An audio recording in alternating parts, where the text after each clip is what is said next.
ഇവിടെ നിൽക്കുമ്പോൾ നിങ്ങൾക്ക് തന്നെ അറിയാമല്ലോ, ശ്വാസം മുട്ടലും ആ ഒരു ബുദ്ധിമുട്ട് കാരണമാണ് നമ്മൾ അങ്ങോട്ട് പോയത്. അപ്പോൾ നമ്മളുടെ ഒരു മുന്നറിയിപ്പില്ലാതെ അവരെ ഒന്ന് പൊളിച്ചു കളഞ്ഞു.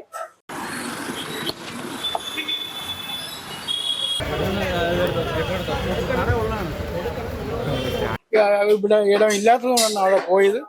പക്ഷേ ഇപ്പം കണ്ടില്ല, ഈ ഇടയിൽ എന്താ നമുക്ക് ചെയ്യാൻ പറ്റും? ഒന്നും ചെയ്യാൻ പറ്റില്ല.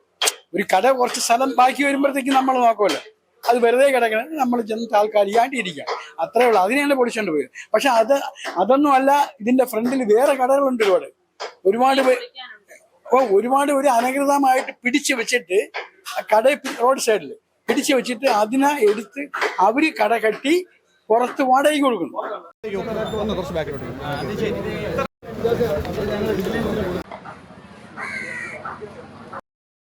നമസ്കാരം. കഴിഞ്ഞ ദിവസം വളരെ അപ്രതീക്ഷിതമായിട്ടുള്ള ഒരു വാർത്തയാണ് തിരുവനന്തപുരം പാളയത്ത് നിന്ന് പുറത്തു വന്നത്. അതായത് അതിന് തൊട്ട് തലേ ദിവസം മേയറും സംഘവും പാളയം മാർക്കറ്റ് സന്ദർശിച്ചിരുന്നു. ആ ദിവസം ഉണ്ടായ ചില കാര്യങ്ങൾ, ചില നിരീക്ഷണങ്ങൾ, അതിന്റെ അടിസ്ഥാനത്തിൽ പാളയത്തെ ചില കടകൾ ഇടിച്ചു നിരത്തി എന്ന തരത്തിലാണ് വാർത്തകൾ പുറത്തു വന്നത്. നമ്മളിപ്പോൾ നിൽക്കുന്നത് ആ ഇടിച്ചു നിരത്തിയിട്ടുള്ള ആ കടകളുടെ ഉടമസ്ഥരുടെ ഒപ്പമാണ്. അവർക്ക് കൂടെ എന്താണ് പറയാനുള്ളത് എന്ന് നമ്മൾ കേൾക്കേണ്ടതുണ്ട്. നിലവിൽ മേയറും കോർപ്പറേഷനും പറഞ്ഞ കാര്യങ്ങളൊക്കെ നമ്മളൊക്കെ തന്നെ കേട്ടു. ഇനി ഇവരുടെ അഭിപ്രായത്തിലേക്കാണ്. ചേട്ടാ, ഈ പറയുന്നത് പോലെ എന്തായിരുന്നു കട അവിടെ കെട്ടാനുള്ള കാരണം? ഇത് നമ്മളൊക്കെ കോർപ്പറേഷൻ അനുവദിച്ചു തന്നിട്ടുള്ള കട ഇതാണ്. അപ്പൊ ഇതിന്റെ ഇവിടുത്തെ സൗകര്യക്കുറവ് മൂലമാണ് നമ്മൾ അവിടെ അങ്ങോട്ട് പോയത്. നമ്മളവിടെ ബിസിനസ്സുകാർ ചെയ്തിട്ടില്ല. നമ്മള് കോഴി സ്റ്റോക്ക് ചെയ്യും, കോഴി അത്യാവശ്യം ഡ്രസ്സിങ്, അങ്ങനത്തെ കാര്യങ്ങൾ മാത്രമേ ചെയ്തിട്ടുള്ളൂ. അപ്പോൾ ഇവിടെ നിൽക്കുമ്പോൾ നിങ്ങൾക്ക് തന്നെ അറിയാമല്ലോ, ശ്വാസം മുട്ടലും ആ ഒരു ബുദ്ധിമുട്ട് കാരണമാണ് നമ്മൾ അങ്ങോട്ട് പോയത്. അപ്പോൾ നമ്മളുടെ ഒരു മുന്നറിയിപ്പില്ലാതെ അവരെ ഒന്ന് പൊളിച്ചു കളഞ്ഞു. അപ്പൊ നമുക്ക് അതിനെ പ്രതികരിക്കേണ്ട അവകാശമില്ല. കാരണം നമ്മൾ വച്ചതുമില്ല. ഓൾറെഡി അത് ബിൽഡിംഗ് ഷീറ്റ് ഇട്ടതുകൊണ്ടാണ് നമ്മൾ അങ്ങോട്ട് പോയത്, ഇവിടുത്തെ സൗകര്യക്കുറവ് മൂലം. അപ്പോ മേയർ ഇവിടെ വന്ന് സന്ദർശനം നടത്തിയ സമയത്ത് ഈ കടകളൊക്കെ സന്ദർശിച്ചു. മേയർ ഇവിടെ ഫുള്ള് സന്ദർശിച്ചു. ഇതിനകത്ത് കയറി പുള്ളി തന്നെ പറയുകയുണ്ടായി, ഇതിനകത്ത് ശ്വാസം മുട്ടലിന്റെ അതായത് 5 പേര് ഇവിടെ നിന്നാല് നമുക്ക് ആ ഒരു ഫീല് വരും. പുള്ളി തന്നെ പറഞ്ഞു ഇത് ശാസ്ത്രീയമായത് പ്രശ്നമാണ്, അതിന് പകരം നമ്മൾ പുറത്തു പോയതിനെ കുറിച്ച് പുള്ളി ചോദിച്ചിട്ടില്ല. ഇത് ചെയ്ത് ബുദ്ധിമുട്ടാണ്, നമ്മുടെ ബുദ്ധിമുട്ട് പുള്ളി മനസ്സിലാക്കിയിട്ടുണ്ട്. മേയറിന്റെ നടപടി ഇതിനൊരു പരിഹാരമാകുമെന്ന് പ്രതീക്ഷിക്കുന്നുണ്ട്. ഇപ്പൊ നമുക്ക് ഈ ചെവര് പൊളിച്ചേരാന്ന് പുള്ളി പറഞ്ഞിട്ടുണ്ട്. പുള്ളി ഇവിടെ കയറിയ സമയത്ത് ഈ ഒരു ചെവര് പൊളിച്ചാൽ നമുക്ക് ഫ്രണ്ടിൽ ഒരു ഇൻട്രസ്റ്റ് ഇവിടെ ഉണ്ടാവും. ആ ഒരു എയർ സർക്കുലേഷൻ ഇവിടെ നമുക്ക് ഓൾറെഡി കിട്ടും. അപ്പോൾ ആ ഒരു ഉറപ്പുള്ളി പറഞ്ഞിട്ടുണ്ട്, നമ്മൾ സംസാരിച്ചിട്ടുണ്ട്. അങ്ങനെ ഏത് സമയത്താണ് ഈ ഒരു ബിൽഡിംഗ് കെട്ടുന്നത്? ഇത് ശരിക്കും എന്താണ് സംഭവിച്ചത്? അതിനെ കുറിച്ച് എനിക്കറിയില്ല. ബിൽഡിംഗ് വന്നിട്ട് ഏകദേശം ഒരു വർഷത്തിൽ കൂടുതൽ. അതായത് വി വി രാജേഷ് മേയറായി വരുന്നതിന് മുൻപാണ് എന്നുള്ളത്? അതിന് മുമ്പാണ്. പറയാനുള്ളത് പറഞ്ഞാൽ ഇതിന്റെ സ്ഥല സൗകര്യം കണ്ടല്ലോ, ഇത് ഒരു ചെറിയൊരു മുറുക്കാങ്കട പോലും നമുക്കിത് ചെയ്യാൻ പറ്റാത്ത ഒരു അവസ്ഥയാണ്. അപ്പം നമ്മൾ നേരത്തെ മേളിൽ വലിയ കടയായിരുന്നു, ഇതിന്റെ പ്രധാനപ്പെട്ട ലൈസൻസ് ഉള്ള കടകളാണ്. ഈ ഇരിക്കുന്നതൊക്കെ ലൈസൻസ് ഉള്ള കടയാണ്. അപ്പം അനധികൃതമായിട്ട് ഈ വെളിയിലാണ് കടകൾ, ഇതുപോലെ കടകൾ അവർ കെട്ടി ഓരോ ഇവിടുത്തെ മുതലാളികൾ കെട്ടി കൊടുത്തു, അനധികൃതമായിട്ട് വാടകയും വാങ്ങിച്ച് അവർ സുഖമായിട്ട് ചെയ്യും. ഞങ്ങൾ അപ്പോൾ ഇവിടെ കട വാടക കോർപ്പറേഷനിൽ അടച്ച് കൃത്യമായിട്ട് പോകുന്ന ഞങ്ങളാണ്. നമുക്കിപ്പം ഒരു വഴിയില്ല. ഇവിടെ ഇപ്പം ഈ കണ്ടില്ല, ഇതിനകത്ത് കയറിയ ശ്വാസം വരെ കിട്ടില്ല. ആ രീതിയിൽ കൂടെയാണ് ഇത് പണി വെച്ചിരിക്കുന്നത്. അവരെ നേരത്തെ പണി ചെയ്ത് വെച്ചിരുന്ന വേണ്ടി എത്ര സ്ക്വയർ ഫീറ്റ് വരും? ഒരു 30 സ്ക്വയർ ഫീറ്റോ 35 സ്ക്വയർ ഫീറ്റോ വരും, അത്രേ ഉള്ളൂ. ഇതിനകത്ത് ആരും കയറി വരില്ല. ഈ ഉള്ളിലായതുകൊണ്ട് ആ കടയിൽ അവിടെ നിന്ന് ആരും കയറി വരുന്നില്ല. അപ്പം ഒരു കോഴി പോലും നമുക്ക് വിൽക്കാൻ പറ്റില്ല. ആ കണ്ടീഷൻ വളരെ വളരെ മോശം. ഇത് പോയിട്ട് വെളിയിൽ അനധികൃതമായിട്ട് ഓരോ കടകൾ കെട്ടി അത് പുറത്ത് ഒരു വാടകയ്ക്ക് കൊടുക്കുകയാണ് ഇവിടുത്തെ മാഫിയകൾ. പ്രധാനം ഇതിന്റെ ഫ്രണ്ടിൽ നോക്കണം. അവരിപ്പോ ഈ പൊളിച്ച കട എന്ന് പറഞ്ഞാൽ ആർക്കും ശല്യമില്ല, ഒരു സൈഡിൽ ഇരിക്കുന്ന കടയാണ്. അത് ഇവിടെ ഇതിന്റെ സ്ഥലപരിമിതി കുറവായതുകൊണ്ട് നമ്മൾ അവിടെ താൽക്കാലികമായിട്ട് ഇരിക്കുകയാണ്. താൽക്കാലികമായിട്ട് അത് ഞങ്ങൾക്കറിയാം. അതാണ് ഞങ്ങൾ ഇതിന് പ്രതികരിക്കാൻ പോകുന്നത്. നമുക്ക് തന്നെ അറിയാം, അത് എപ്പോഴായാലും കോർപ്പറേഷൻ പൊളിച്ചു മാറ്റും. പക്ഷെ ഇരിക്കുന്നിടത്തോളം അവിടെ ഇരിക്കാം. പക്ഷെ നമ്മുടെ കടകൾ ഇതാണ്, ഇതിനെ വെച്ച് നമ്മൾ എന്ത് ചെയ്യും? അവിടെയാണ് കാര്യം. മാസം വാടക കൊടുക്കും? മാസം കുറച്ചേ ഉള്ളൂ, 700. ഞാൻ 30 രൂപയ്ക്ക് വാടകയ്ക്ക് വന്നേ. ഞാൻ 10-35 വർഷത്തിന് മുമ്പ് ഇപ്പൊ 1000 രൂപയാണ് വാടക കൊടുക്കുന്നത്. വാടകയൊക്കെ കുറവാണ്, നമുക്ക് കൊടുക്കാൻ പറ്റുന്ന കോർപ്പറേഷൻ അതിനുള്ള ഇതൊക്കെ ചെയ്തത്. പിന്നെ 6 മാസം കൂടുമ്പോൾ 1200 രൂപ പിന്നെ പ്രൊവിഷൻ ടാക്സ്. കുഴപ്പമില്ല. അത് സിറ്റിക്കകത്തൊരു കട എന്ന് പറഞ്ഞാൽ വലിയ കാര്യം തന്നെ. നമുക്ക് നമ്മളെ ഉപജീവനം കഴിക്കാനുള്ള നല്ലൊരു കാര്യമാണ്. പക്ഷെ ഇപ്പോഴത്തെ കണ്ടീഷനിൽ ഈ ബിൽഡിങ്ങിൽ നമുക്ക് ഒരു സൗകര്യമില്ല. സൗകര്യം മാത്രമല്ല, കസ്റ്റമർ കയറി വരണ്ടേ. ഇതിനകത്ത് ആര് കയറി വരാൻ? ഒരു കട കണ്ടില്ല, ഈ ഒരു കട അത്രയും ഞാൻ പണി ചെയ്തെടുത്ത്. പക്ഷെ അത് ഒരാളിൽ നിന്ന് കട്ട് ചെയ്യാനേ പറ്റുള്ളൂ, രണ്ടുപേർക്ക് നിൽക്കാൻ പറ്റില്ല, ഒരാൾ വെളിയിരിക്കണം. ഇതാണ് സാഹചര്യം. ഈ വായു സഞ്ചാരം ഇല്ലെങ്കിൽ സ്വാഭാവികമായിട്ടും ആരോഗ്യ പ്രശ്നങ്ങൾ അടക്കം ഉണ്ടാകുമല്ലോ. ഞാനും പ്രശ്നക്കാരനാണ്, ഞാനൊരു രോഗിയാണ്. ഞാനിവിടെ ആദ്യം വന്ന സമയത്ത് ഒട്ടുമേ വായു സഞ്ചാരം ഇല്ല.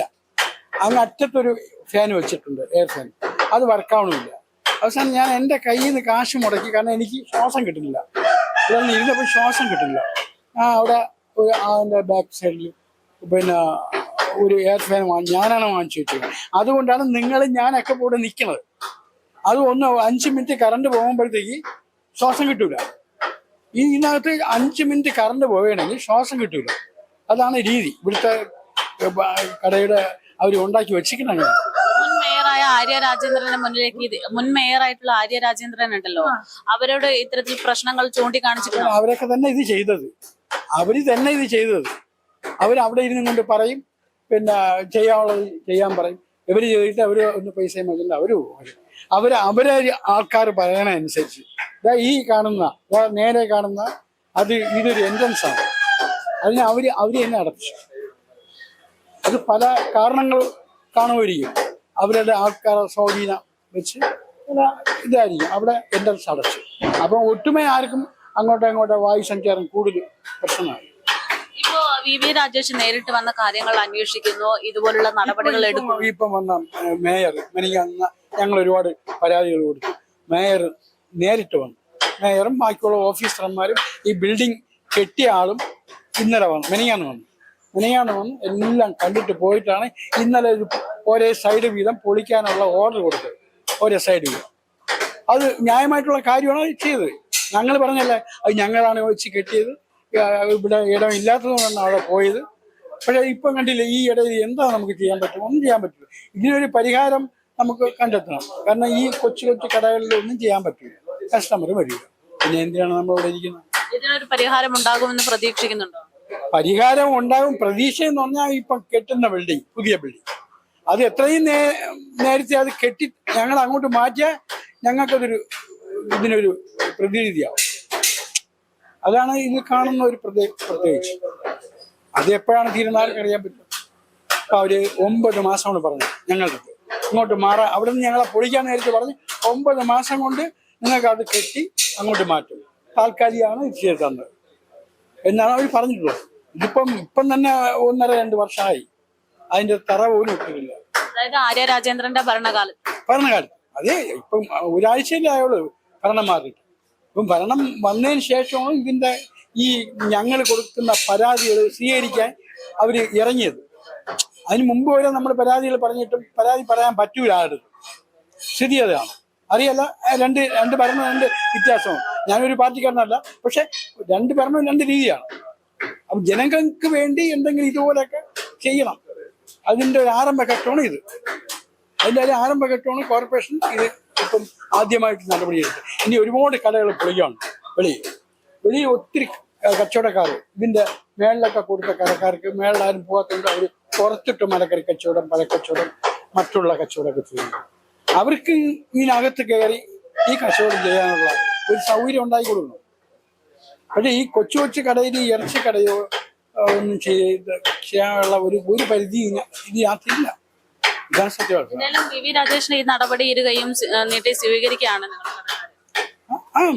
അദ്ദേഹമാണ് ഇതിപ്പം വന്ന് ഒരു 3 ദിവസം മുമ്പ് വന്ന് കണ്ട് അയാൾക്ക് ബോധ്യപ്പെട്ട് അതിന്റെ ഒരു ഇതാണ് ഇന്നലെ കണ്ടത്. ഈ രണ്ട് കടയാണ് അവിടെ പൊളിച്ചുകൊണ്ട് പോയി. ശരിക്കും ആ 2 കട ഇതിനായിട്ട് ഒരു ബന്ധവുമില്ല. കാരണം അത് ഇവര് തന്നെ സ്മാർട്ട് സിറ്റി തന്നെ കെട്ടിയത്. പക്ഷെ കടയ്ക്ക് വേണ്ടിയല്ല, അത് വേറെ എന്ത് ആവശ്യത്തിന് വേണ്ടി അവർ കെട്ടിയത്. അത് ഒഴിഞ്ഞു കിടന്നത് കൊണ്ടാണ് ഞങ്ങൾ അങ്ങോട്ട് പോയത്. ഒരു കട കുറച്ച് സ്ഥലം ബാക്കി വരുമ്പോഴത്തേക്ക് നമ്മൾ നോക്കുമല്ലോ, അത് വെറുതെ കിടക്കണം, നമ്മൾ ചെന്ന് താൽക്കാലികമായിട്ട് ഇരിക്കാം, അത്രേ ഉള്ളൂ. അതിനെയാണ് പൊളിച്ചുകൊണ്ട് പോയത്. പക്ഷെ അതൊന്നും അല്ല. ഇതിന്റെ ഫ്രണ്ടിൽ വേറെ കടകളുണ്ട്.